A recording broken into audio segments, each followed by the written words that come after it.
You're still good. Yeah, I'm just going to talk to the room. So we have about 15 minutes before we do the main show.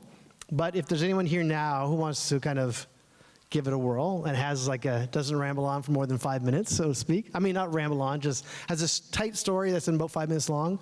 Feel free to come on up now, and we will let the whole rest of the room hear it, and maybe we'll see you next time as well. So we have about 15 minutes. We might be able to get a story or two, but feel free to come on down, and I'm going to leave the mic open, and we'll just, if you do, great. If not, we'll get things started at 6:30.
Hello. So, falling seemed to be the theme of my life. If you don't know, I did the last cohort in April 1st under the theme of Fool, where I shared about my story about getting my white cane.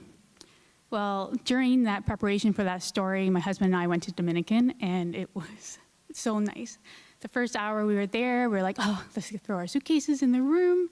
Let's go and eat something. And we were eating outside with the turquoise blue water ocean in front of us. The wind was just beautiful, comparable to a 25 degrees Celsius Canadian day. And so we left the restaurant to go down the steps. And I was like, okay, I fold up my cane and put it in my new beach bag.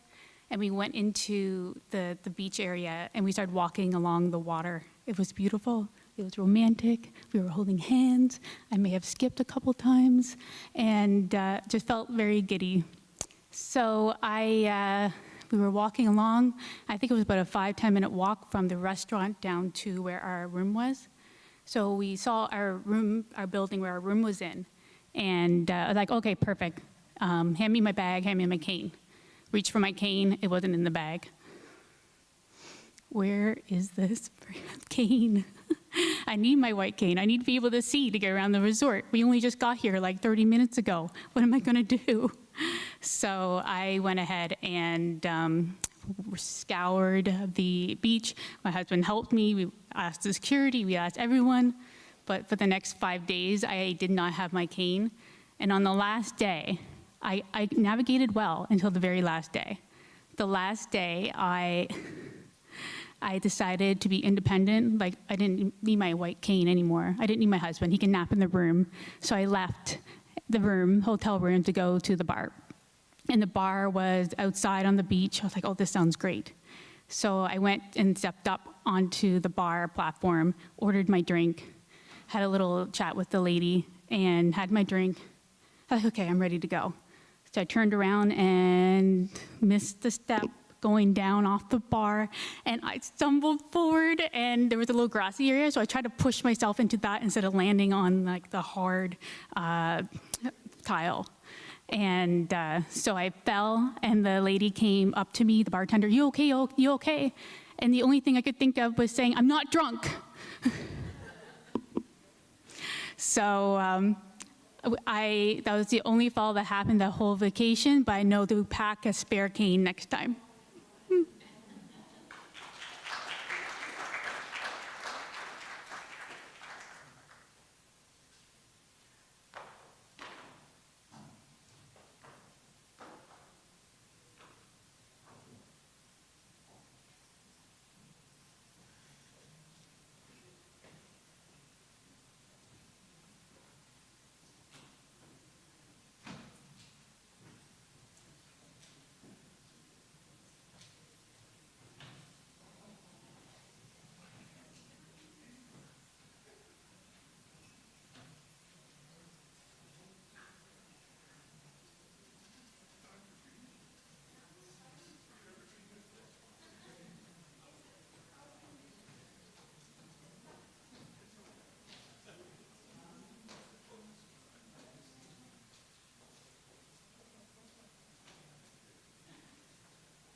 Just doing a quick audio test, folks. Don't mind me.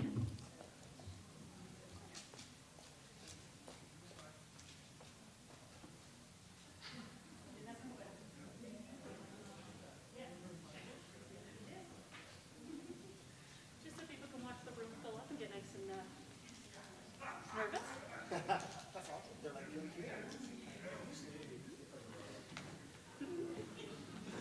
So, yeah, because I've got like full page of focusing.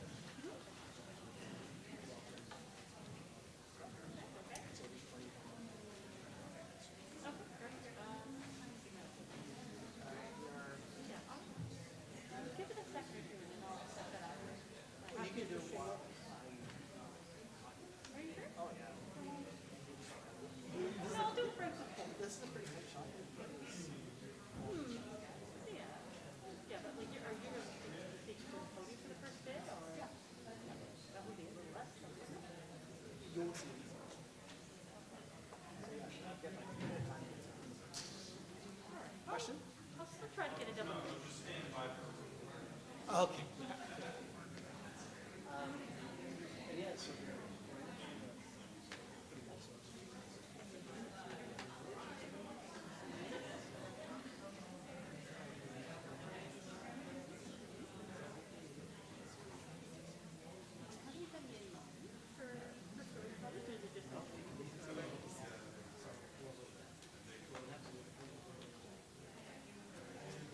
I might. She's a whole laureate. And she's one of the you know how like she self-describes herself as an artist, and she's I don't know she's a little bit shy, so I don't know if she's doing, but she does perform quite a bit. So she might be who knows that.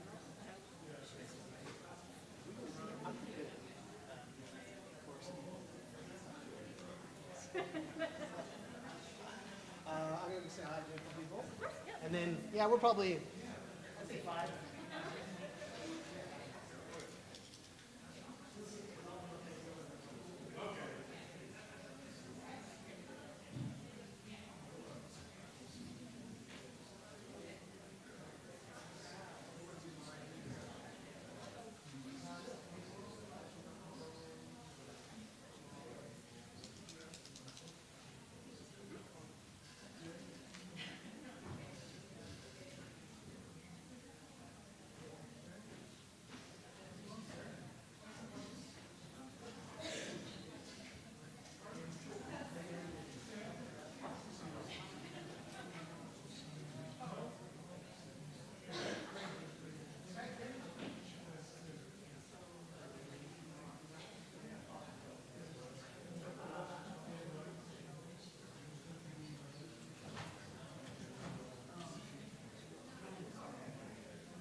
No, I think it's 6:30.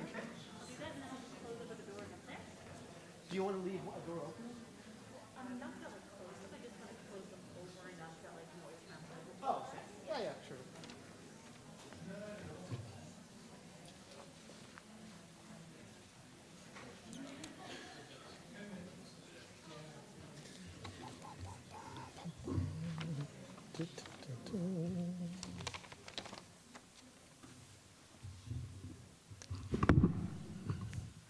Jordan, we're good? Okay. All right, everyone, thank you very much for coming to our third telling of the Halifax Story Slam. It's an honor to be here and great to see a wonderful turnout. We're going to have a very unique night tonight because we have twice as many that we've had so far. And I've kind of restricted them to a little bit of a time limit, but you know, there's no hook here and we're not going to flash the lights or turn the sound off, so we'll see how it goes. I'd just like to say, you know, this theme for this year is fall. It's kind of appropriate to our season, and it's another F theme that we've had. But the fall is really for whatever that you want it to be. It can be seasonal, it could be trips and falls, it could be cascades of your career into something that's not where you want it to be. We like to keep all of these themes to be very open-ended, so however you perceive that theme is really what is going to be up to you to tell. And we're here to hear your true personal story. I always like to add the caveat of as remembered, so if there's any type of creative storytelling that happens on the night, then you know we're ready to hear that as well. And it's their story, not ours, so they can make up a few things to fill in the gaps as needed. We had one person today, we had Julie here at the open mic to start things off, but we always do encourage anyone to come up to the mic and tell a little bit of a short story, and we'll do some parody next time to make sure we get even more, maybe give a little more time. I know the traffic out there was a bit of a nightmare. But yeah, so officially I'd like to welcome everyone to Halifax Story Slam 3 under the theme of fall. We have a small land acknowledgement that I'd like to tell first. We begin tonight by acknowledging that we are gathering on the ancestral, unceded territory of the Mi'kmaq people. This land, Mi'kma'ki, has been home to the Mi'kmaq since time immemorial and remains so under the peace and friendship treaties. We recognize the strength and resilience and the continued presence of the Mi'kmaq, whose deepest connections to this land are grounded in stories, experiences, and memories shared across generations. As the season turns and we prepare for the colder days and much longer nights, we remember that fall and survival have shaped generations. In telling stories on this land, we honor the resilience of those who've come before us and the power of narrative to build bridges. But before we begin, you may have seen in some of our slides, is that just a note, not a note of warning, but a note of acknowledgement, just to know that some of these stories do include themes of depression and sexual assault and a variety of other things. So these are people's lived, real experiences, and we understand that they may be difficult to hear or triggering. So please take care of yourself and step away as needed. The doors are open. A few note of thanks, of course, always to Jean, over on the left side with one of my kids. Really appreciate all the support that you give me and just to be able to kind of take off every couple weeks and let you run the rest of the house. And any type of creative guidance you've always given me over the time, it's been fantastic. And also to Michael Amo, sitting over to our very left on the bottom, one of our story coaches. Mike is a neighbor, a very good friend for many years, and does have a day job of doing professional screenwriting, so I've been super lucky to bring him and convince him to come along to these things. So he does treat it as a night out sometimes, but it's always, I do really appreciate everything he does and the insight that he gives to these storytellers. We don't change anyone's story, we just help shape and guide what they've already created to fit into the time frames that we have and to highlight certain moments that we think as viewers and first-time listeners to their story to get a nice narrative arc or create these wonderful moments that you'll hear tonight. Also, the Halifax Central Library has been a huge partner, and Elliot, back here, Elliot has been our active connection to this place to make all of this stuff happen, including the hosting of the rooms that we come in every night, and the space here tonight, and any staff that come along with that. So Halifax Central Library and Halifax Public Libraries has always been a huge thing in my life, and very happy that they've been able to help support Story Slam with this as well. As we think about tonight and what we always go being our third event, we also usually kind of think about what are we going to do for the next one. This time we're actually way ahead of the game. We are ready to host a fourth Story Slam, returning in May of next year, and it's going to be part of Mental Health Wellness Month. We were grateful to the Mental Health Foundation of Nova Scotia for the support as we received one of their community grants to help make this happen. So there'll be another unique, fun night, and so keep an eye out on all of our social medias and website, because we'll have an open call for that same type of cohort that we've done in the past. Now, with all of that, let's get started. We have an incredible lineup of storytellers tonight. We actually have 7, which is our biggest cohort yet, and each one of them are sharing a true personal story based on tonight's theme of fall. So let's show them some love and respect, and let's get started. Our first storyteller is Melissa. So Melissa, if you want to be come on out and just be in the wings. So Melissa, these are all their bios, so it could have also been some creative storytelling in these, so we'll hear it they go. But Melissa is a journalist, wannabe novelist, horse mom, and cat servant. She's here from rural Nova Scotia with a tale that you won't want to miss. So welcome, Melissa.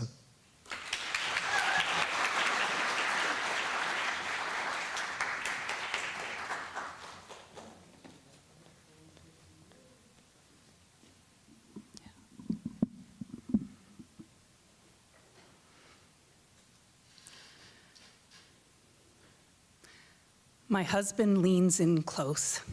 His face is just inches from mine. He looks deep into my eyes and he asks, "Did you hit your head?" "No," I say, spitting out grit. "Are you sure? There's a lot of sand on your helmet." "There's a lot of sand on a lot of me." I'm lying on the ground in my riding ring, which is essentially a giant fenced-in sandbox where I prance around on my horses, pretending to train wild mustangs or dreaming of Olympic show jumping medals. It's a professionally designed 100 by 200 space that our real estate agent looked at and said, "That'd make a really great backyard hockey rink." Yeah. When we moved here, it was a childhood dream come true. A place where I could look out my living room window and see horses, my horses. I could start my day with nuzzling a velvet muzzle. I could end it listening to horses contentedly munching on hay. I could step outside and go for a ride anytime I wanted. Paradise. But on this day, that paradise is feeling a little hellish. I managed to prop myself up on my elbow in time to see my pony Java careening around the riding ring, stirrups flapping, reins bouncing as she just crashes through the wooden gate. Having unceremoniously turfed me, she's using her newfound freedom to run right back up to her stall in the barn. When I was a kid, my riding coach used to say, "You're not a real rider till you fall off 100 times. But when I was a kid, I used to bounce, and this time I landed with a thud. So having dispatched my husband to go check on the pony, I roll myself over, I crawl to the fence line, I hoist myself up, and I start walking doubled over, cradling my ribs back to the barn. Halfway there, I collapse onto my knees in the grass. At the ER, they tell me, "Good news, your hip's not broken, just badly bruised. Your lungs, they're not punctured. Your ribs might be broken, but they didn't even bother to check because there's nothing they can do for that anyway." Regardless, even the shallowest of breaths leaves me feeling like I'm cinched into a Victorian-era corset.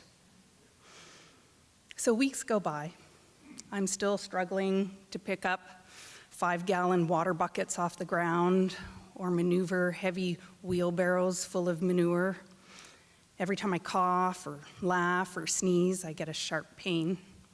But this is the longest I've gone without sitting on a horse since I started riding lessons at the age of 10 on a little school pony named Moxie, and I am desperate to get back into the saddle.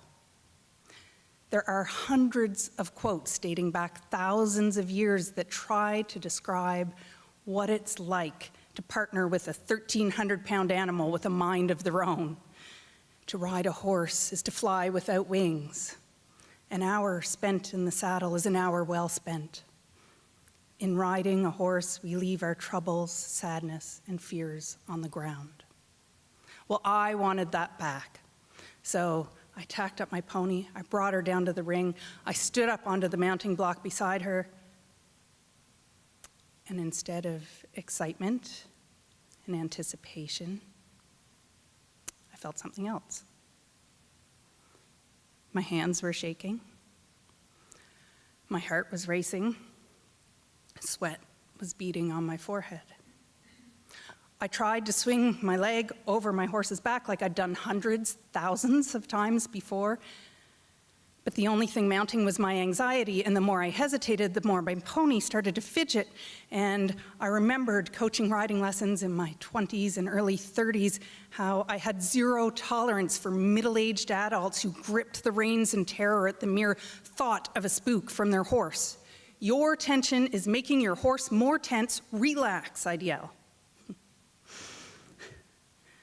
So with that in my mind, I realized as much as I really want to view the world from the back of a horse, I can't do it. I flipped the reins over my pony's head. I stepped down. I start leading her back up to the barn, and the tears are streaming down my cheeks. I'm embarrassed. I'm ashamed. I'm angry. I'm so angry at myself. My entire identity is shaped around being the horse girl. In journalism school, I was voted most likely to work for Horse and Pony magazine. There's an audio cassette recording of my mom reading to me as an infant from an alphabet book. A is for apple, B is for bear, H is for horse, I is for, and I screamed, turn it back, horsey, horsey. And yet, eventually, it takes a while, but I do ride again. I make an even smaller pen inside my riding ring, a little space where I feel safe. And over time, I get my confidence back. I start having fun again. And then another fall. This one, a fluke, really. A feral cat runs out of the woods. Java does a 180. I hover in the air above the space she just left. And then I crash down onto the sun-baked sand that feels like concrete. A broken back. 3 broken vertebrae. A lot of time out of the saddle. A lot of time to think about the bruises, the concussions, the broken bones that I've endured for the love of this sport. I was lucky this time. Will I be so lucky next time? When I finally get the courage to ride again, I realize I'm one of those middle-aged adults who's gripping the reins in terror at every flick of an ear from my horse. And I have a lot more empathy for my former students, but I'm still pretty disgusted with myself. I don't really even know if I want to keep riding. But I have a coach who's a lot more empathetic and understanding than I was. And I do start to ride again. But instead of excitingly trying to squeeze in 10 rides a week, I have to force myself to try and commit to 2. My mares are older now. Any ribbons we were gonna win, that's not happening. Any exciting adventures we were gonna have out on trails or beaches, it's not happening. The goals that we had, they're gone. And sometimes I wonder, is it time to say goodbye to this childhood fantasy? The hours of mucking stalls, mending fences, mowing pastures. the thousands of dollars spent on vet bills, hay, feed. Is all of it really worth it? Do I want another horse to try and achieve some of those goals I had? I don't know. Am I going to be happy living here if I don't get another horse? Am I going to be happy living anywhere else? I don't know how this story is going to end. But when I look out my living room window and I see that riding ring, even with the weeds and grass that's creeping into the sand from lack of use, there is one thing I know for sure. I'm not ready to let it be turned into a backyard hockey rink just yet.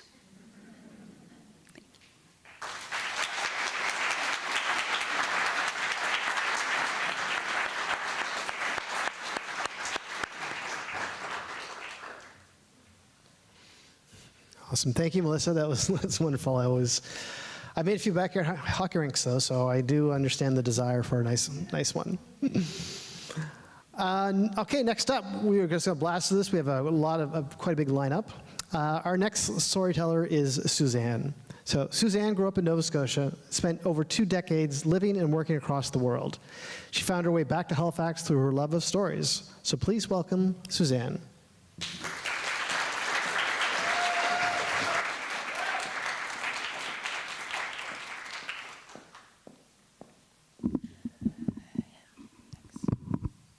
Testing. So it was 2007. I was in a cafe talking to my friend. It was in Edinburgh, and I noticed something was happening with my eye. I couldn't see very well. It was kind of bothering me. I was blinking. It was like there was a cloudiness or I was looking through plastic or something.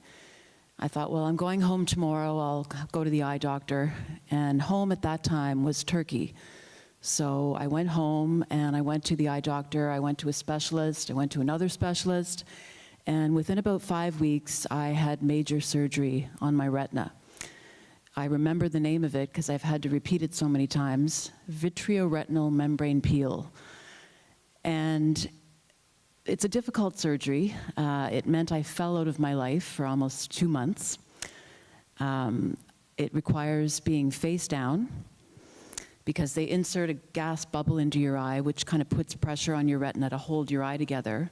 And while you're healing, you have to stay face down until that gas bubble disappears. So it's not very fun. And at the time, I really relied on my partner at the time just to survive. So I had a whole bunch of pillows, and I was trying to be creative about being comfortable. But at the time before that happened, I was living a very vibrant life, very busy, kind of in the public eye, doing speaking and meetings and networking and, running, and all of a sudden my world really shrunk, and I was confined in my bedroom for, what ended up being 6 or 7 weeks. And, I did try to keep myself busy. I tried to listen to some stories or, try to not be bored. And one thing about Turkish culture, when you're sick or you have any kind of accident or you have surgeries, people come visit you, even if you don't invite them. So I had my husband's colleagues, I had his daughters, I had their friends, the neighbors, friends of the neighbors, and all these people I had never met see me at my absolute worst while I was face down at the kitchen table, speaking Turkish, trying my best to conform to this Turkish culture. Hoş geldiniz, nasılsınız, çay istiyor musun? While I looked like a creature from Frankenstein, hadn't washed my hair in 3 weeks. It was a bit awkward. And when I started to feel a little better and got used to looking out of one eye, once the brain compensates, I thought, well, I can watch a video. I might as well try to do something here. So we had one of those plastic lawn chairs, the kind that you might see at a pool, that folds up or it lays flat. And I thought, okay, if I get that and I put all the pillows, because there was an opening in the bottom where you'd put your feet. So I had that in the living room. I arranged different pillows. I put my head through the opening where the feet go. I had the laptop upside down. And those days is when we had DVDs. There was no streaming. So I asked my husband at the time, can you go find something in English that I can watch to try to, get over this boredom? So he came back with 2 seasons of Desperate Housewives. Now, if you don't know Desperate Housewives, it is a fictitious sort of American suburb somewhere in America that looks really nice on the surface, white picket fences, everybody's gorgeous, it's rich, but underneath it's a cesspool of, lies and corruption and gossip, and there's a few murders in there, and that was basically my whole exposure to Western culture for about those 5 or 6 weeks. It was a little bit surreal, but it did distract me, and it did keep my mind off of the situation I was in, and I knew I'd get better, and I did. I ended up going back to work and slowly tried to put it behind me and hoped it would never happen again. My eye is permanently damaged. I can't read with that left eye. I can't really see people's faces. I can sort of see peripheral vision, but I put it behind me. Then 14 years later, I had another surgery. Now this time, there were no, I didn't have any symptoms. I didn't see it coming. I didn't have floaters. I didn't see it coming, literally and figuratively. And at that time, I was living in Ireland. And again, I was living a very busy, vibrant life, networking, meetings, speaking, whatever. And I went to my eye doctor for like a regular checkup, which I have to do pretty often. And he said, you need emergency surgery to avoid a retinal detachment. And so I guess that's an important thing to do. You can't really say no because you can go blind. I don't know if somebody's phone is ringing, if you can turn it off.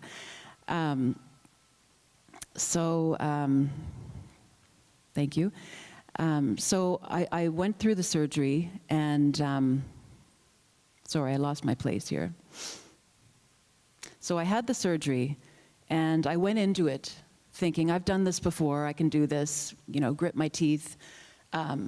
I know what this is about. I'll have to be face down again. Same deal. They have to put in the bubble, and you have to be face down. I did have I had 2 days warning. I actually saw it as great. I don't have to go to work. I can actually lay down for a few weeks. So I was sort of saying, thinking maybe a bit naively that this was going to be a piece of cake. And I actually really didn't respond well to that surgery at all. I had a lot of pain. I ended up going back to emergency many, many times because they couldn't keep the pressure under control. I was on different steroids. I had 2 different bouts of opiates. I woke up, I had a really bad night, and I woke up with a black eye from internal bleeding. So I was kind of scared. I was like, this is definitely not like it was before. And I didn't have the same kind of support. I still needed to be face down, but it was a lot more uncomfortable. I was 14 years older. I was aching. I didn't feel well. I was also going through a breakup. Great time, yeah. So I tried to, again, with the pillows, and it really challenged my whole character, my resilience, my fortitude. And once those initial first few weeks calmed down, I was sort of faced with weeks ahead of me, what am I going to do with myself in bed? And living in Ireland, I was familiar with the old Irish culture of really connecting with the seasons. And the fall, which is what we're in now, is really a time for turning inward, introspection, slowing down. I thought, okay, this is my fall, even though it was the spring. I'm like, what can I learn from this? What is the universe trying to tell me? And I tried to listen for the message, or just try to keep myself from going crazy. I did have the wherewithal to download a few ebooks before I went into surgery. And I thought, I always complain I don't have time to read Irish literature. So this is it. I am going to read James Joyce, Ulysses. I'm going to listen to it. So I had it on my phone, and I got through 3 chapters, and that's all I could get through. Couldn't do it. Never going to read that book. I know that like people go to Dublin to like, they're like praying to the altar of James Joyce, but I just didn't really get it. I did like the Dubliners, but Ulysses is never going to be something on my reading list. So I did survive, obviously. I'm here. I did worry about, you know, permanent scarring. I worried about whether my sight would come back. It's about the same. It's actually getting a little worse. And I worry, is this going to happen again? I remember many times asking eye specialists, am I going to lose my sight? Will I be able to drive? Am I going to lose that? Thank God we have two eyes. That's all I can say. It is legal to drive with one eye. Otherwise, I wouldn't be driving right now. And the questions I have can't be answered. There is no medical knowledge that can explain what will happen. Nobody can tell me if it's going to happen again. And it reminds me of a saying I used to hear all the time in Turkey, Inshallah, which is if God wills it, or God willing. Now in English, the translation doesn't really work. It's sort of like hopefully, but we don't have that sense of, you know, deep, I think it's a very profound, you know, we can't control everything. Now it used to bug me when I lived in Turkey, because I would ask people, like, are we going to go to that movie on Friday? Or are you coming for dinner? And people would be like, Inshallah. I'd be like, no, are you coming or not? Yes or no? So, but there is a profound wisdom in it that we can't control everything. And so it makes me feel defiant about we don't know what's around the corner. So it makes me do really silly things like, I don't know, cold plunges, karaoke, going to storytelling workshops. And I guess that's what I learned from this. We just don't know. Live for the moment, inshallah. Thank you.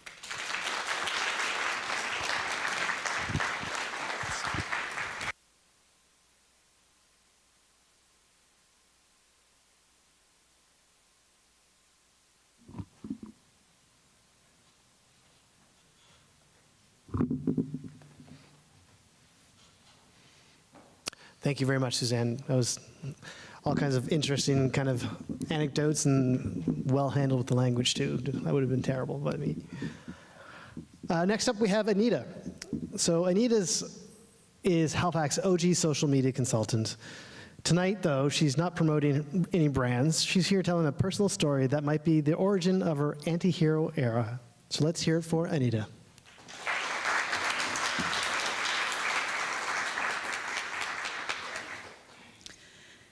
It was April 19th, 1997. So please bear with me. Yes, I was born in the 1900s, and I may need a little time to get these details straight. April 19th, 1997, I'm sitting in the third row, the very back of my father's red minivan. The other seats are gone, and my father's driving me. I'm in the very back seat because I'm wearing a big, poofy, white wedding dress, and we're on the way to the wedding. About halfway there, from one rural town to the other, my father says, out of the blue, I don't think we'd spoken the whole time so far, he says, out of the blue, you know, there's still time for you to change your mind if you want. And I didn't hesitate at the time. Maybe I wish I had.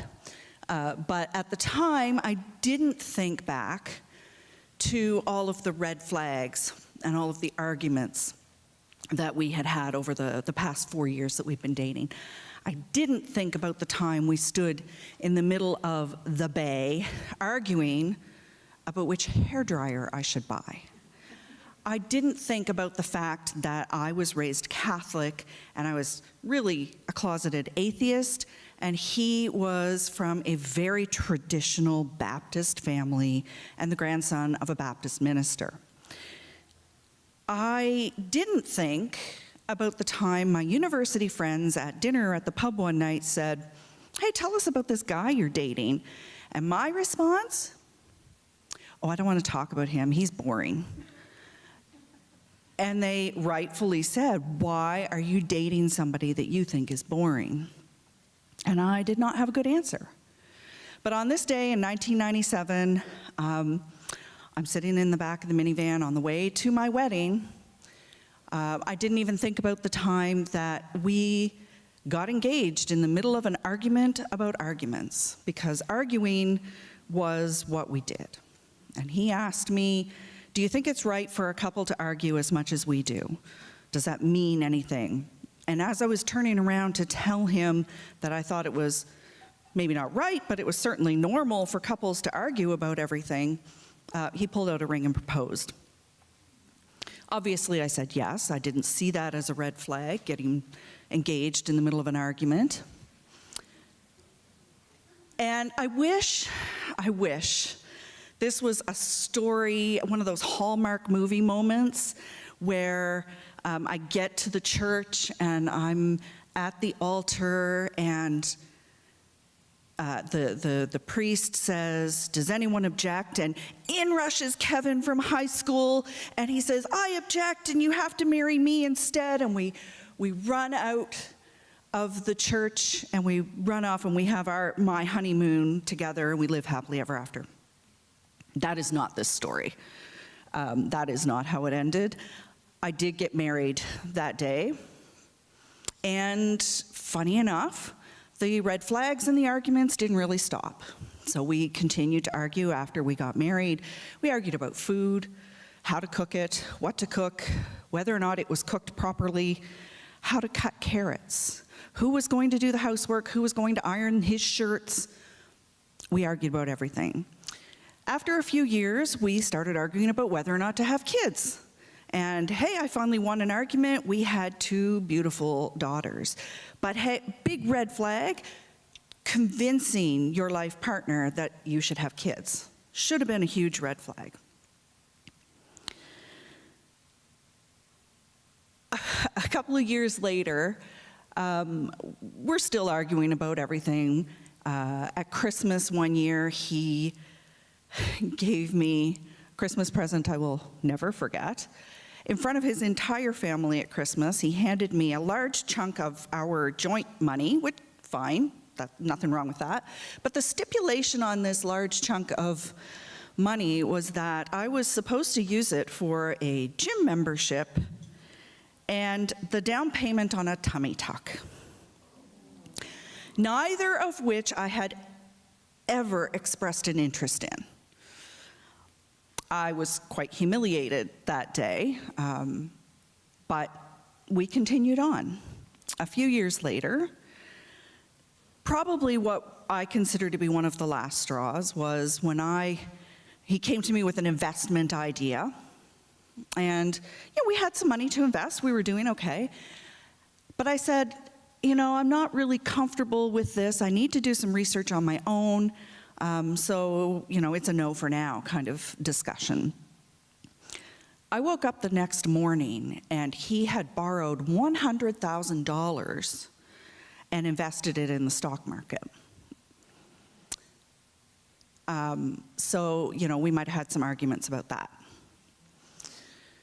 So it's no surprise that after 17 years of marriage, 16 years technically of marriage, in 2014, we had argued about it, of course, but we had decided to take separate vacations for the first time. I was off to Mexico with some women who were turning 40, and he was going to go to Vegas with his best friend. So I'm in Mexico in January of 2014, and I'm with my sister, who was newly single and was very single, and I'm living vicariously through her at this Mexican resort because even if I was unhappy, I was still married, and I'm a rule follower, so nothing was going to happen. But I'm living vicariously through her as she follows the rec staff around because Jesus was there. We're supposed to call him Jesus, but he was a beautiful man, and we followed him around. And he had a partner, Archie, and if Jesus was the beautiful black god at the resort, Archie was not. But he had all the personality, he had lots of charm, and I kind of took a liking to him as much as a married woman could, who understood that their job was to make us have a good time. So my sister and I are going around doing all the activities that they're running, and we find ourselves sitting at the pool one day at this resort, and we're talking about Jesus and Archie, and I say to my sister, you know what's funny? Archie today, he kind of reminds me of Kevin from high school. And she looks at me, she goes, yeah, I guess I can kind of see that in the personality. I mean, they look nothing alike, obviously. And we're sitting there talking about how good looking these guys are and how much we're enjoying watching them walk around. And, you know, just because you're on a diet doesn't mean you can't look at the menu. So my friend Sarah from university was the one that really organized this trip. And she's sitting there listening to us go on and on about how good looking these guys are. And she turns around and she says something that literally changed the course of my life right then and there. She looks at me and she says, you guys think they're good looking? And I said, do you have eyes? Like these, yeah, they're very good looking. She said, well, I guess. I mean, I can see that they're good looking, but I didn't even notice because I only have eyes for Aaron, her husband.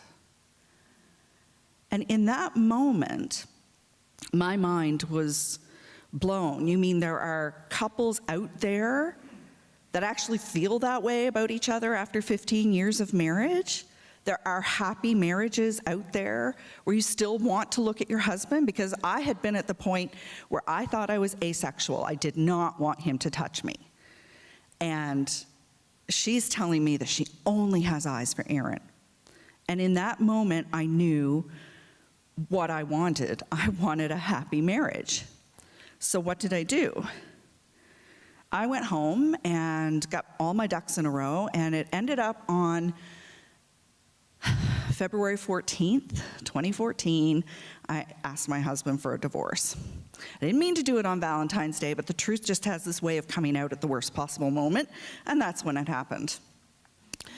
So on February 14th, 2014, my life as I knew it fell apart. I mean, we were the happy couple. We had 2 kids. We had 2 cars. We had a beautiful house. We had good jobs. We had everything we needed. And from the outside, probably looked very happy. But internally, we were not. So I started sort of grasping at straws at this point, trying to find ways to get through this period of my life that was going to be a divorce, that was starting out not so great. And I was reaching out to friends that I knew had been divorced, asking for help. I was going to friends' houses and staying overnight. And one day, I reached out to Kevin from high school. Now, you may have thought that that was just a name I picked, but no, there's actually a Kevin from high school. I reached out to Kevin on Facebook Messenger because back then, that's how you communicated with everybody from away. You couldn't call long distance, it was too expensive. And he was in the States and I was here in Halifax, so we couldn't just meet up for coffee. And I said something like, well, it's my turn, because I knew he had been going through divorce. It's my turn. I'm getting divorced, and did you go through with it? How did it go? Do you have any tips? At least that's what I wrote in the message. But see, Kevin from high school was a boyfriend from high school. And the first thing that women do when they get divorced often is go back to the boyfriend from high school. And we had what we've always called unfinished business. So I wanted to know if he was free. And he was. We talked online every night for a long time. And a few weeks later, in April 2014, if you're following along, we decided we should meet up in person and see if this connection was still happening. And I thought I was going to go to this city halfway between us for a weekend. I thought maybe I would have a one-night stand that I'd never had because I'd been married forever. And we'd put a period on the end of that sentence and close that chapter of our lives, and the business would be finished. It didn't work out exactly that way. That was April 2014. In July 2014, Kevin moved his 2 teenagers to Halifax from the US. That was July. In December 2014, they moved into my house. And in the summer of 2015, my divorce became final, because it takes for friggin' ever in Canada. In October of 2015, Kevin and I actually got married, and we've just celebrated 10 years of completely argument-free, green flags everywhere, wedded bliss. I mean, we often say we are so ridiculous. We're just like teenagers still. We're so ridiculously in love and happy. So I knew what I needed. I needed a happy marriage. I went out and got it. And we've never had an argument. The worst things we've disagreed on have been whether Tim Hortons or Starbucks was better coffee. Of course, we all know Starbucks is better coffee. Which hockey teams to root for. I won't tell you who he roots for. And there's a math problem out there that we disagree on the correct answer to. But we've never raised our voices at each other. I still now, when I go out, if I was to go somewhere now, I wouldn't really notice the good-looking men anywhere, because I only have eyes for Kevin. And I never thought that would happen. We still take occasionally separate vacations. I've been away with my sister and my mother just a couple of times on longer vacations without him. And he says that's okay. He understands that sometimes a mom and a wife needs to get away from the family and do her own thing. And that's totally okay, as long as I don't go back to Mexico.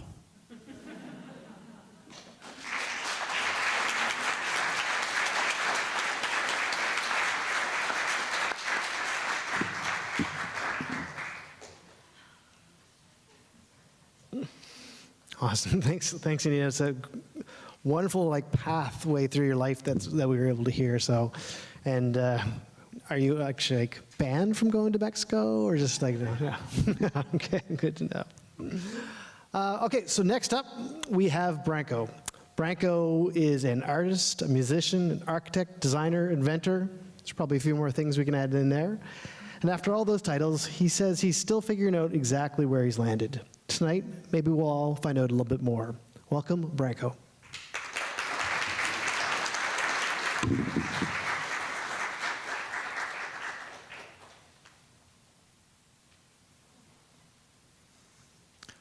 A few years back, my much younger brother came back to Halifax. This was one of his many visits, but this time he decided to stay. He was quite heavy, physically inactive, and mostly ate junk food. We talked about his unhealthy lifestyle, but his response was always, look, the food is cheap, it tastes good, I can't afford more than cheap, and exercise is just not my thing. We had our disagreements, but we had a good brother relationship. One day, I got a call. It's about your brother Ben, please come to the emergency. They found Ben lying in a ditch on the side of the road. While he was walking, he had a stroke and fell into the ditch. He was on life support, and I was told that he may not make it. 6 months later, he did wake up, but could not talk and could not walk. Eventually, I had to transfer him to a long-term care facility where he is still today. Still can't walk, can't talk, can barely move to feed himself, and his mind has drifted to a place of no return. It's really hard to see my brother that way. At the same time, I was living a very lavish lifestyle, filled with plenty of partying, drinking, eating lots of good and expensive food. But I was on 5 medications to keep my own health in shape. Because of what happened to my brother, I decided I'm going to start living healthier. So I went to my doctor and said I want to stop taking my meds and change my diet, my lifestyle to get healthy. So he looked at me and said, are you crazy? You're going to have a stroke, heart attack. You could die. I can't let you do that. That's ridiculous. Well, we argued for a while. and eventually agreed on 6 months trial. I did stick to my healthy diet and started running, which was quite interesting because my wife is an ex-marathon runner, and I never ran in my life. So while running, she'd be talking a mile a minute, trying to chit-chat, and I'd be saying, please shut up, I can't listen, I have to breathe. Eventually, things got easier, and this is where it gets interesting.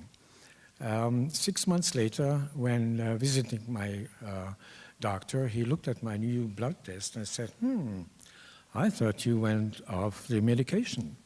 With a smirk on my face, I said, I did. In total disbelief, he looked at me like I was from another planet, but couldn't argue the fact that I got rid of high blood pressure, high cholesterol, and type 2 diabetes without any medication. These two events spurred me to start investigating why food has such a great impact on our health. Soon I was fully immersed into the subject, and little I knew this was going to become a game changer in my own life. Now, have you noticed that today we consume more pills and medication than ever before? Yet we are sicker and more plagued by diseases than ever before. Why?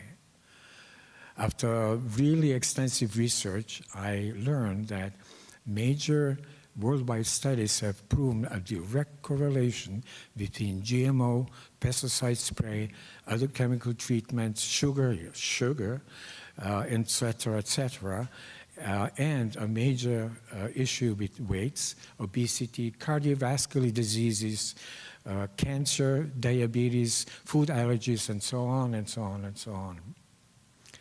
But like my brother, people in general do buy cheap and inexpensive food because they simply don't know better. They don't care because that's all they can afford. And because the healthy food has become extremely, outrageously expensive. Okay, call me stubborn. I still wanted to have my healthy food at reasonable prices. After long search for solutions, I realized that I was dealing with a much, much bigger problem, much bigger than I've imagined. It was like opening a can of worms. I let all the worms out, and man, they were everywhere. I actually realized I was dealing with a really different issue, a real fall of an old system, fueled by greed, by power, by endless corruption and consumption, a system that devours the earth, that divides people, a system that will leave our children in a collapsing world. Then came another surprise.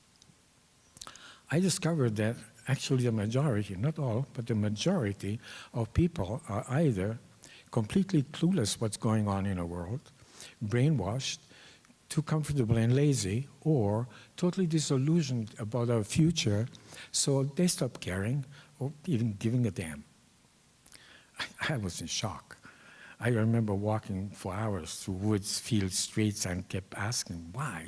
I just couldn't understand that we, the majority, have become such an easy target to the insanely profit-driven food and drug industry.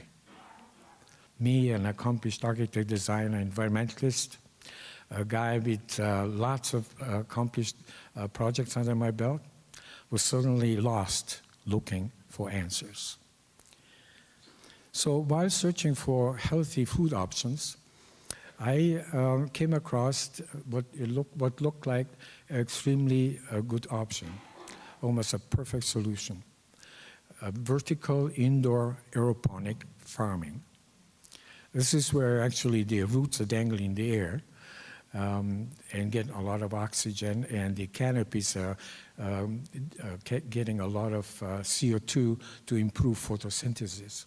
A great concept, but presently these farms use way too much energy, they're way too expensive to run, and they produce a lot of pollution.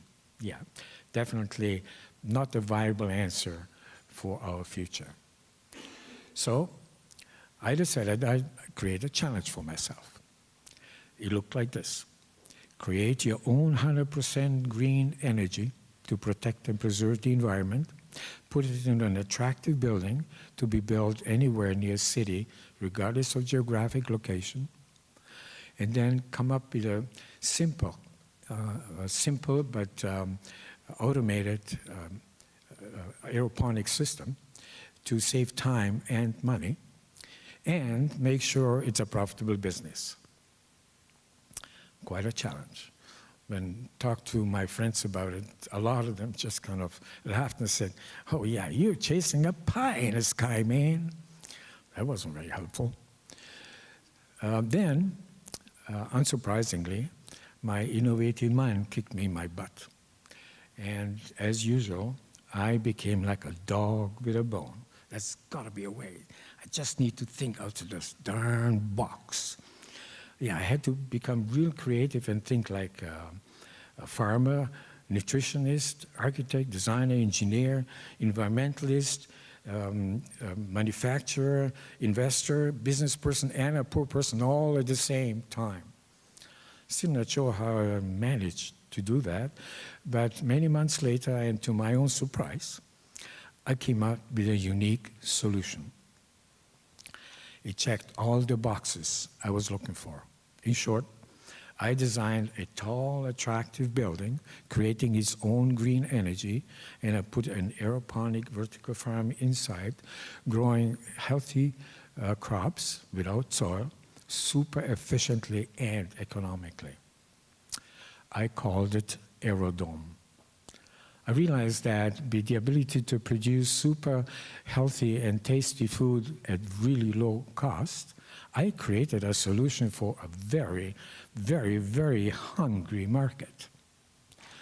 A solution that will actually change the way we see food on our plates, feed the world, preserve the environment, help decrease most chronic diseases and healthcare costs, as well as fight climate change all at the same time. Recently, Aerodome was granted patents in many countries. The project received an international competition, design competition, in rethinking the future subject, with 52 countries entering. And presently, we are setting up to build our first Aerodome farm right here in Halifax, and then sell technology worldwide. Not bad for a humble guy from Nova Scotia, hey? Now when I come and visit Ben, I'm telling him about Aerodome project. He doesn't have a clue what I'm saying, but you know, that's okay. As for myself, I squashed all those worms to finally rise from a deep fall with a unique idea and a promising solution. Thank you, Ben, wherever you are. Thank you for causing me to find a solution and come up with a project and start a project that will help our world to be a better place, not just for a few, but a better place for everyone. So, don't just listen. Get informed, educate yourself, speak up, get informed, but follow what's in your heart, not in your wallet. Be the source, be the force and the power and the energy, and take that power into your hands to rise and start treating our planet and each other with dignity, respect, and compassion. Thank you.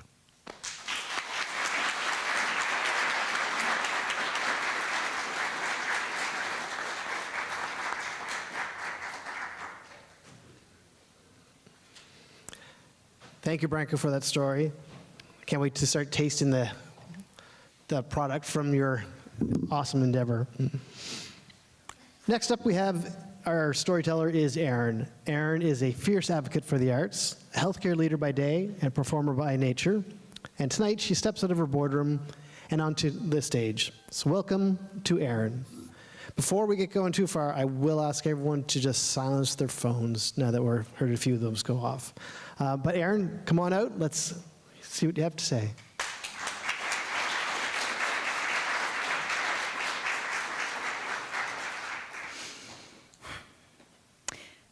I wasn't even supposed to work that day, but due to a veterinary emergency involving a rotten rotisserie chicken the week before, there I was on my way to work to my very cool summer job as a tour guide in Peggy's Cove. Now, usually it was a really nice drive out there, beautiful road, but that particular day, it was bumper to bumper, slow traffic, and it was so aggravating.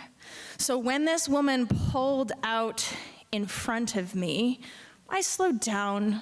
I gave her enough room. She was cutting it close, but you can't blame her because there was no bigger space. And it wasn't until she turned her head back towards me and our eyes locked and I saw the panic on her face that I knew that she wasn't cutting it close on purpose. She hadn't seen me. And instead of hitting the gas and getting out of the way, she slammed on her brakes when she was across both lanes of traffic. So I slammed on my brakes too, but when you slam on your brakes that hard on a motorcycle, it fishtails. The back wheel flops back and forth. And so when that moment of impact came, my entire left side was crushed between the motorcycle and the car. And I flew up and over and I landed on the other side face down. And I was flat on my stomach and I was flat, my thighs were flat on the ground, but the bottom half of my left leg was on top of my right leg. And I had taken enough first aid classes to know that that was not correct. And that I should not move. So I just kind of laid there and listened to the people around me panicking and calling 911 and the paramedics arriving. And when we got to the hospital, I don't remember a lot, but I do remember the woman with the clipboard coming and asking me to sign the consent forms for the amputation. And I remember that moment not because it was shocking or upsetting or I went crazy and yelled and screamed and cried. I remember that moment because I felt nothing. I don't know if it was all of the drugs that I was on at the time, or that there's just a maximum amount of feelings that you can have in one day, and I had already gotten there. But I just signed the papers and thought that I really don't have a choice. Whatever's going to happen is going to happen. But when they got me into surgery, I guess there was just enough there to work with. And I was an in-shape 19-year-old at the time, so they spent 6 hours putting my leg back together. And the next few days that I spent in hospital, I spent asking if I could go home yet, because I was 19 and stupid. I really shouldn't have been going home, and I was not okay. But in my mind, I thought if they tell me I can go home, then this will be all over. Things will get back to normal. I will start to be on the road to recovery, and I can put this all behind me. I was 19 and stupid. I spent the rest of the summer at my parents' place, going to appointments and figuring out how to just kind of take care of my basic needs. But again, when September came, I said, I am moving into my first apartment. This was the year between my first and second years of university. And so I had rented an apartment with friends that I met in residence, and this was going to be my first time really going out on my own. And I thought, I can't miss it. I have to keep going. Because you see, my first year of university was the first time in my life that I ever felt like I fit in anywhere. I was always a bit of a weirdo and a bit awkward. I was too much of a tomboy to really hang out with the girls all the time, and too much of a girl to hang out with the guys all the time. I really like musical theater, and I also have gotten the most penalty minutes in my hockey league. So when I went to King's College in my first year of university and found out they had a rugby team, I finally found a place where there was also a bunch of people that just didn't fit into the boxes that were available. And I felt like I finally found people who got me, and I had a place where I belonged. So when that September came, I thought, I need to be around people who get me. Now, my hand was in a cast. My leg was in a cast from my toes to my hip. I was in a wheelchair, and I could not go to the bathroom by myself. This was not a good idea. And I won't forget the day that my roommates called a house meeting, maybe the first week or so that I moved back in, and they said, this is an environmentally friendly household. And so we feel it's very important that no one here use the dishwasher, that we wash our dishes by hand. I couldn't stand, and they were dead serious. And I realized these are not maybe people who get me now. And maybe there is a limit to that whole you can do anything you put your mind to thing. So I called my mom. And I will always be incredibly thankful to my mom, who picked up everything and came and moved to the city and found a wheelchair-accessible furnished apartment, and she stayed with me for the next few months, because I think if I had had to quit school and leave, that I probably would have fallen into a depression that I don't think I ever would have made my way out of. But we made it through the next few months. By Christmas, I was weight-bearing again. I could walk. And again, I thought, this is it. I can walk again.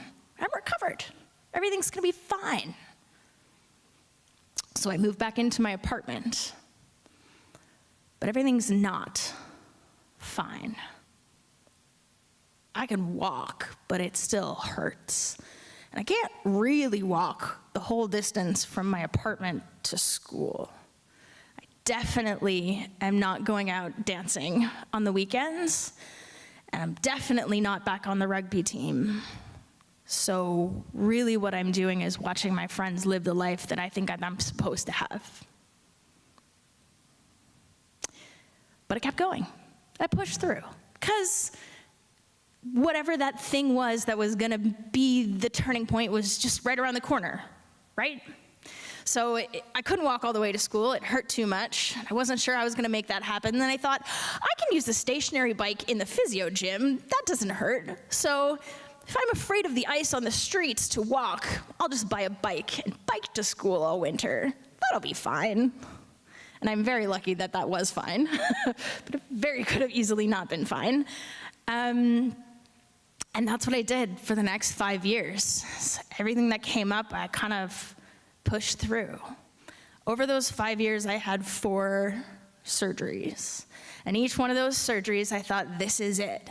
This next thing is what's gonna make it all better and all turn around. But after each one, there was still more work to be done. And I wasn't back to who I was supposed to be. And this thing of not fitting in never really went away, because our medical system loves a protocol. They have a protocol for amputation. They have a protocol for knee replacements. They do not have a protocol for Frankenlegs. So I would go to the appointments, I would go to physio, and no one could really tell me what was gonna help. And they'd guess, and they'd try, and sometimes it would work out, and sometimes it would make things worse.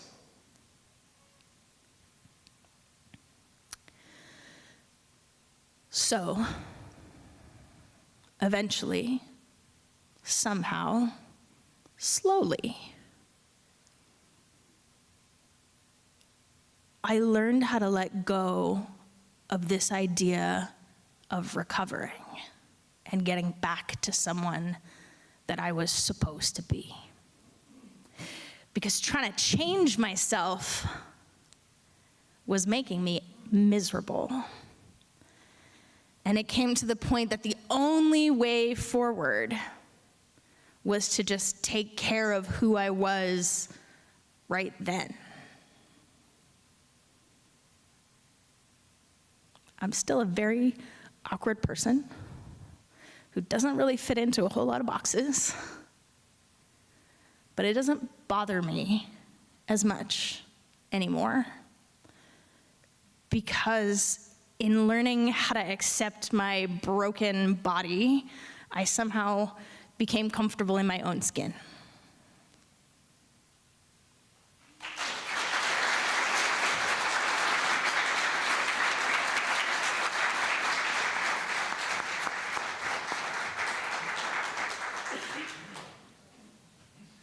Thank you very much, Aaron. Well told. I might send that to my son who's looking at a motorbike right now, just in case. You know, that's a little reminder. Gene will agree to that. Okay, on with the program. We are on our way on the home stretch for sure. Our second last storyteller tonight is Kathy. Kathy Toogood is a speaker, learner, leader, author, coach, and facilitator. She believes in the power of storytelling to spark connection, curiosity, and compassion. Welcome, Kathy.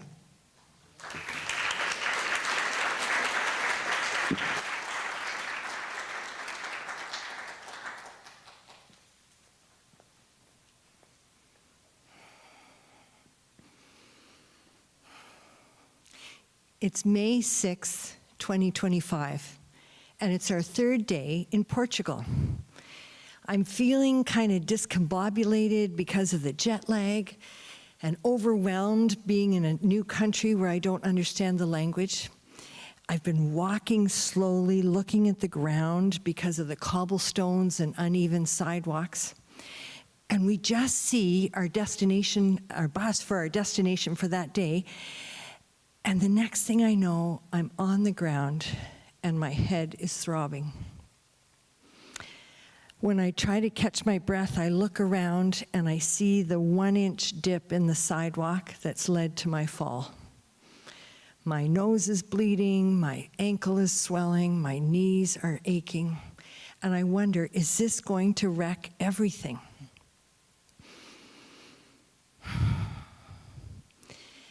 Because for 9 long years, I've been longing to do the Camino. Ever since I saw the movie The Way, I wanted to walk that path. You see, the Camino is a whole series of paths running through Spain and Portugal that end up at the tomb of St. James in a cathedral at Santiago de Compostela in northern Spain. People have been walking these routes since the 9th century. And there's been a recent renewed interest in the trail ever since the movie The Way came out in 2010. And last year, there were almost 500,000 pilgrims that completed the route. The way is marked by yellow arrows and shells that show you the path and connect you to all the other pilgrims who are walking this spiritual journey, all for their own personal reasons. Well, back in 2017, after seeing the movie, a friend and I joined an Edmonton Camino walking club. And every Saturday morning, we would gather with people in a park. And it was a great opportunity to learn about the Camino, which route they had taken, how long it took them, what they packed. And I really liked these people who considered themselves pilgrims. They seemed to have found a way to slow down and to live life in a more meaningful way. I was going through a transition in my life at that time. I was going through a divorce. I wasn't loving my work. My mom was sick with cancer. And I was seeking direction for the next phase of my life. I was rushing around everywhere, doing all the things I thought I should be doing. And the list of expectations, spoken and unspoken, was really long. I was striving and wondering, is this all there is to life? how might I find my way into my best life?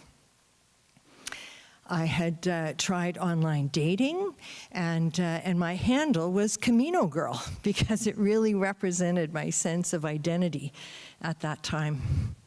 So in the fall of 2017, eager to make this dream happen, I booked a trip with my daughter for May of 2018. But the very week that I booked the trip, I had this piercing pain in my right knee. It turns out on an earlier fall, I had torn my meniscus, and now I needed surgery. And that trip got canceled before I ever left Canada. Well, life went on. I met a man who knew what the Camino was, and we got married, and I retired from 9-to-5 work. There was this pandemic thing, and we moved across the country, and I wrote a book, and still this idea of walking the Camino was simmering beneath the surface of my life. So in January of 2025, we said, this is the year. This is the year we're going to do the Camino. And we decided to bike because of my bad knee and my healing ankle that I'd broken the other one the year before. And in part of my preparation, I read the book, The Art of Pilgrimage by Phil Cousineau.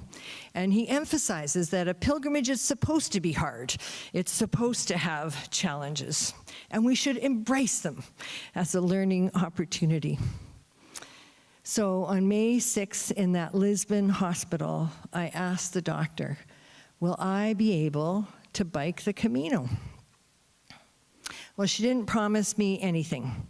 She prescribed painkillers and anti-inflammatories, an ankle brace, arnica cream, and ice.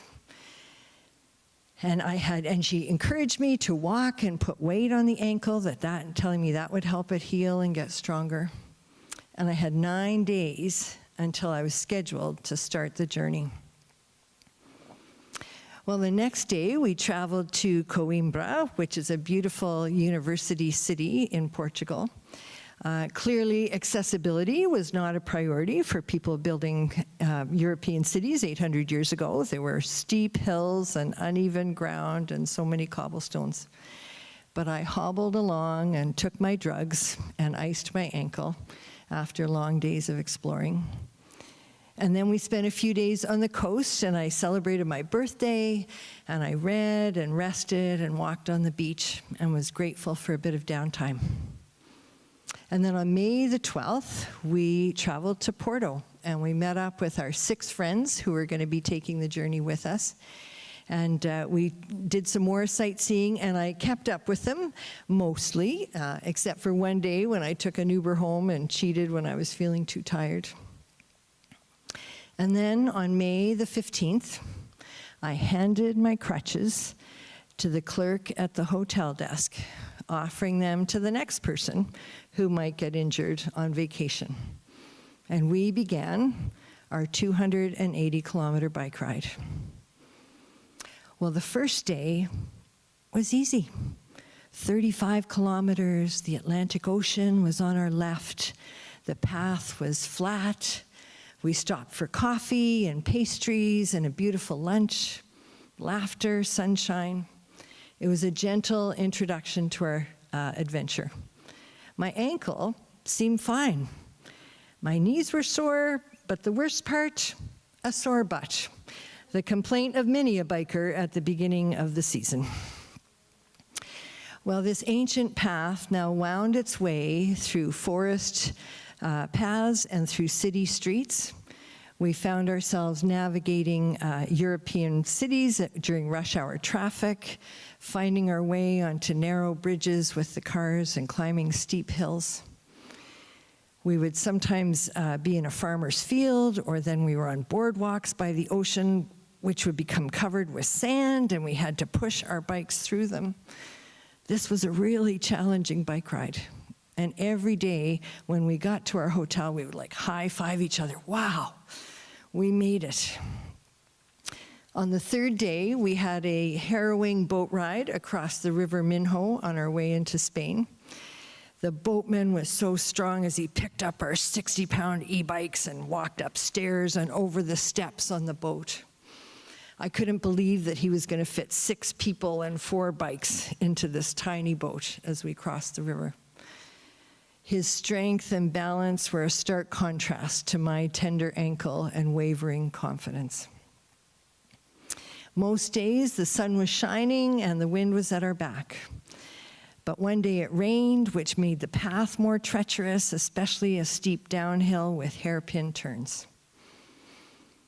On the 6th day, we were going off path to find some hot springs that we'd seen in our guidebook, and I was on a little path by the river, and I went under a bridge, and then had to turn left quickly up a small hill, and down I went again. I looked around, my legs were scraped, I'd hit my head, my glasses were kind of twisted. We stopped for lunch, I took some Tylenol, and I knew I had to carry on. We were so close, so close. Well, the final day dawned bright and sunny.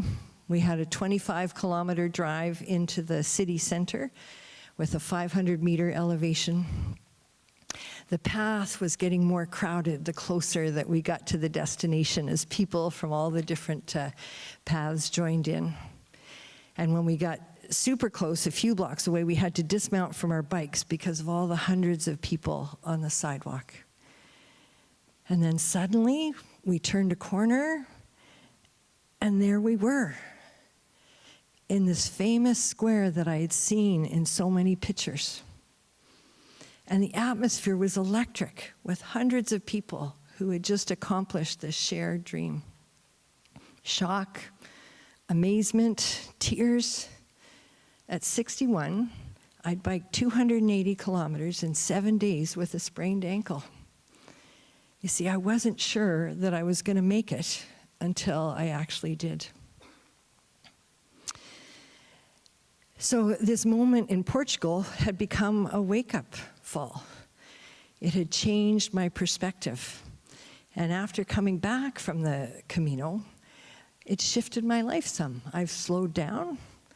I'm exercising more consistently, spending more time in nature, and enjoying the beauty all around me. Biking the Camino took me out of my comfort zone. But when I came back, I found out that my comfort zone had expanded. I wasn't quite so concerned with the approval of other people. I was finding courage to use my voice. I got a Camino tattoo of the shell with the words, "My way," reminding me to seek and follow my authentic path. And so the fall wasn't the end of my story. It was an invitation to adapt and still hold on tight to my dreams. And it was a reminder to be here now and to listen to my heart. And for that, I'm so grateful.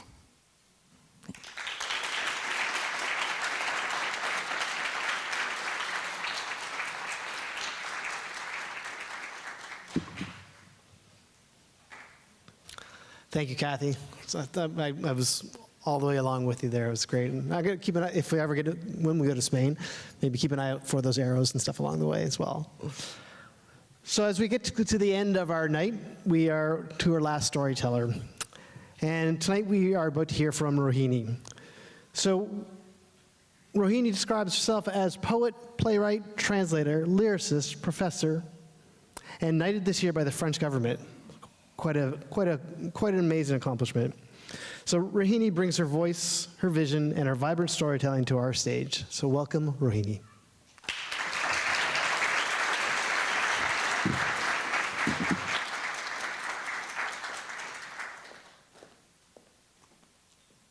It's been 30 years that I've been having this relationship with the sari. I was 19 and there was a Punjabi wedding just down the road at the Lord Nelson Hotel here in Mi'kma'ki. And my mom said I was ready. She's like, this is the moment for you to wear it. And I kept thinking about how I was going to have no buttons, no zippers. I'm going to have to use my body to keep afloat, to not unravel and have a little accident. And there were tricks to the trade of wearing a sari. This 9 meters of material that parts of India, there are block prints or hand embroidered. Some take 7 to 8 weeks to complete. I mean, these are works of art. And it was this sari, in fact, that my mom ironed very carefully, made sure everything fit, and started to tuck and pleat and strategically place material around my body. And as a kid from Woodlawn, Dartmouth, who didn't get an opportunity to wear a lot of clothes whose origins were from South Asia, because we didn't have really huge community spaces back in 1995. It was through a gurdwara or a mandir or a masjid, and we were not part of those communities. We were an anomaly in many ways. We were these Christian people living on Spring Avenue in Dartmouth. And so to wear a sari or to wear clothing that represented my ancestral heritage was truly a gift, but also really scary. And as she's pinning and pulling and tucking and placing the material around my body, I realized I really had to stand straight and had to make sure that I was going to be able to pull it off. But don't worry, she kept saying. You have the fall of the sari. There's a piece of material that's been sewed into the bottom of the sari to give you grounding, to give you weight, so you don't fall and teeter. And there's a way that you walk, and you're supposed to kick your pleats. And the big piece was the palu, the piece that, you kind of show off a little. But make sure you pin it, she kept saying. Make sure you cover your chest, otherwise the uncles will be looking. And as she pinned that cold metal pin against my bra strap, she said, "Don't move or I'll hurt you." I mean, her nails were already kind of grinding into me, but my body kind of stopped. And as we know, the body keeps score. Because he had said that to me. Somebody who had decided that my body was for him and no longer mine.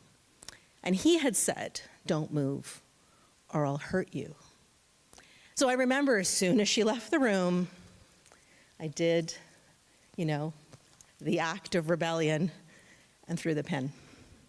And I kind of let it kind of go. And I said, okay, what exactly will happen? And like how we have these weighted blankets nowadays, I already had a weighted blanket.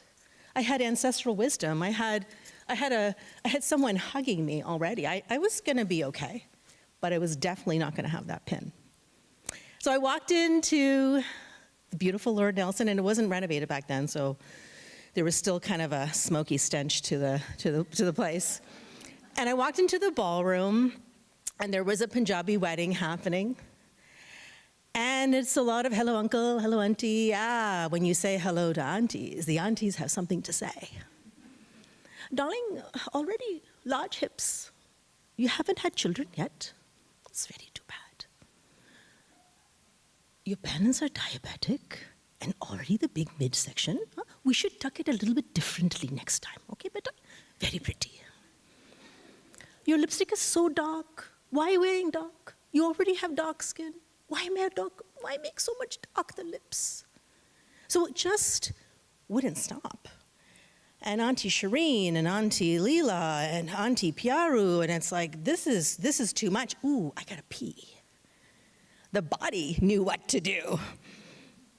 So I wrapped my palu around me, looked to see if my mom knew I had unpinned, but I kept keeping a vigilant eye around to see if he was there, because I knew he would be. He had been invited to the wedding.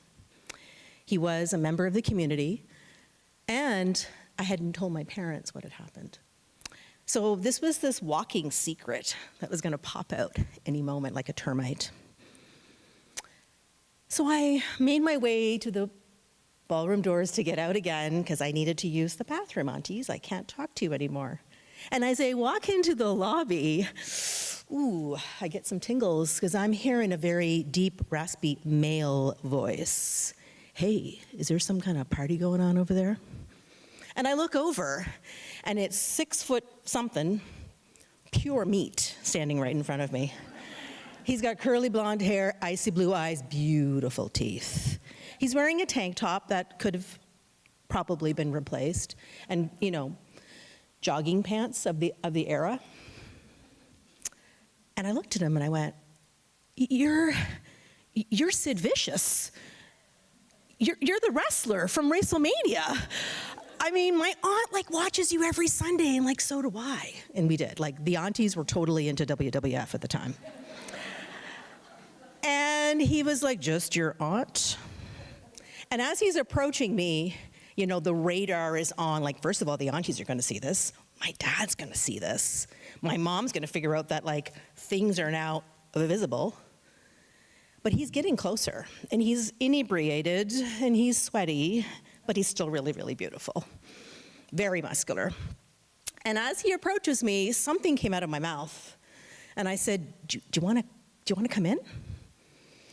So here is 6 foot something Sid Vicious, who has pinned down Hulk Hogan in his career. So this guy's big.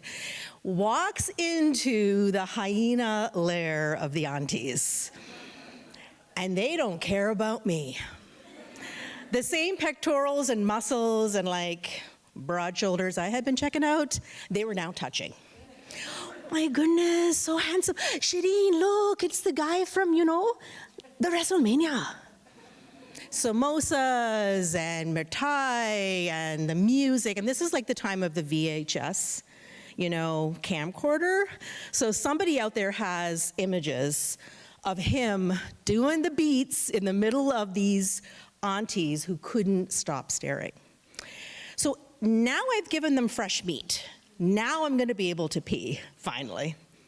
But again, I keep having this sense that someone's going to ruin my moment. And he did. He was standing right there in front of the ballroom doors. He looked me up and down, and I knew I was looking good. I was 19. Everything was in its right spot. And he looks at me and he goes, milk has done you good. That was a big campaign at the time. And every part of me, you know, wanted to fall down. But I remembered that I had this ancestral wisdom. I had a sorry. I mean, nothing had unraveled. I had followed the rules. I mean, okay, maybe not one of these rules, but I followed most of the rules. And I knew that I had the fall of the sari to keep me grounded. I mean, I was calling upon this garment that I had been warned might unravel, and I had been warned might be an issue, but I was ready. And I was also ready to face my abuser. And so I said, get out of my way. And that took a lot for a kid, and I look back and I'm very proud of her for saying what she said. And he mumbled something, and I don't remember, it's not part of the story, so who cares? He got out of the way, and he got sifted into the crowd of the aunties who were still loving Sid Vicious. Made my way finally down the little steps and stood in front of the toilet and realized they haven't taught me how to pee in this thing. Thank you very much.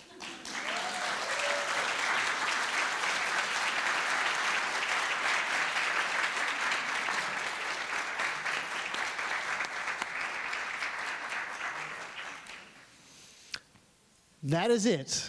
Thank you very much, everyone, for coming out. I love to see a full crowd. We're continuing to build this program and this little passion project that we've been cooking up. I'd like to invite all the storytellers to come up for a final thank you and a bow. Michael as well, come on up. And for anyone else who has any, if there's friends and family who'd like to take a picture, now is your time.